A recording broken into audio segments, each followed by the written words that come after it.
আবু উবাইদা বিন সলুল নবী করিম সাল্লাল্লাহু আলাইহি ওয়াসাল্লামের সাথে থেকেছেন, তার দর্শ শুনেছেন, তার খেজমত করেছেন এবং তার পাশাপাশি ছিলেন, কিন্তু বাহ্যিক, কিন্তু তার অন্তরে মুনাফিকি থাকার কারণে, তার অন্তরে নিফাকি থাকার কারণে সে জাহান্নামের নিম্ন স্তরে প্রবেশ করবে।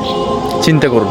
আর আপনি আমি একটু নামাজ কালাম পড়ি, একটু বাহ্যিক ইলম অর্জন করার চেষ্টা করেছি, আর এটা নিয়ে আমরা মনে করেন যে নিজেকে কী ভাবি যে আমরা কি হয়ে গেলাম, মুফতি মৌলানা। আসলে সাহাবাদের থেকে তুলনায় তো আমরা তো অল্প সামান্য ইলমে অর্জন করছি, তাই না? বিষয়টা দেখুন যে আপনি সর্বপ্রথম আপনি দিনের মধ্যে আসলে আপনার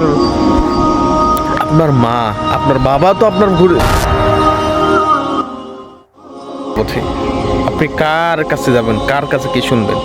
আপনার সর্বপ্রথম বাধা আপনার মা, আপনার বাবা, তারপরে ভাই বোন, আত্মীয় স্বজন তো বাদ দিলাম, এটা তো মনে করেন যে ডাস্টবিনের ময়লা হিসাব বাদ। হ্যাঁ, এখন আপনি এদেরকে মেনটেন করবেন না আপনার যে সবচেয়ে বড় নফস, যেটা আপনাকে প্রতিনিয়ত ধোকায় ফেলে দিচ্ছে, তাকে নিয়ন্ত্রণ করবেন না আমাদের সবচেয়ে বড় শত্রু যেটা শয়তান, তাকে আপনি ঠেকাবেন? একবার চিন্তা করেন ভাই, দিন অত সহজ না, দিন এই দিন হচ্ছে তরবারির থেকেও ধারালো এবং আগুনের থেকেও